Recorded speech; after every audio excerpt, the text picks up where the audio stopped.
मुसलमान होने का मतलब है मजहब का जहर फैलाना, देश के खिलाफ साजिश करना, संविधान का अपमान करना, राष्ट्रीय गान का अपमान करना और तिरंगे का अपमान करना।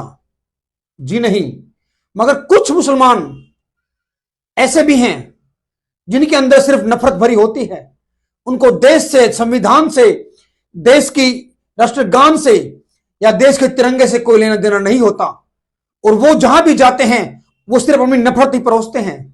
मामला है उत्तर प्रदेश में बलिया जिला, जहां से दानिश अंसारी, जी हां, दानिश आजाद अंसारी भाजपा के मंत्री हैं, और 26 जनवरी के अवसर पर, गणतंत्र दिवस के अवसर पर वो एक सार्वजनिक कार्यक्रम में गए और उन्होंने वहां पर तिरंगे का अपमान कर दिया।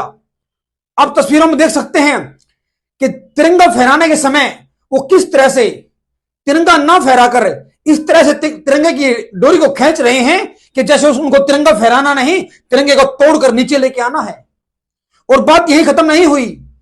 जब तिरंगा उन्होंने फहरा दिया, अपना गुस्सा तिरंगे पर निकाल दिया, उसके बाद उन्होंने राष्ट्रीय गान का अपमान किया।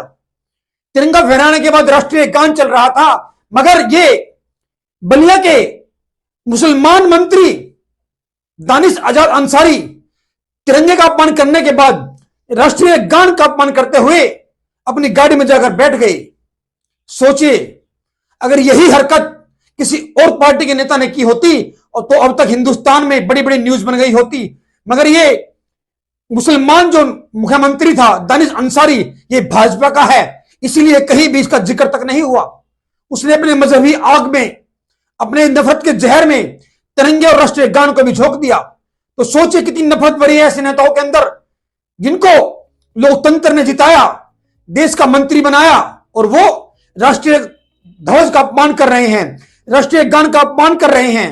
अगर इन लोगों के अंदर इसी तरह जहर पलता रहा तो ये आने वाली पीढ़ियों के खिलाफ बहुत ही खतरनाक होगा, आने वाले भविष्य के लिए बहुत खतरनाक होगा।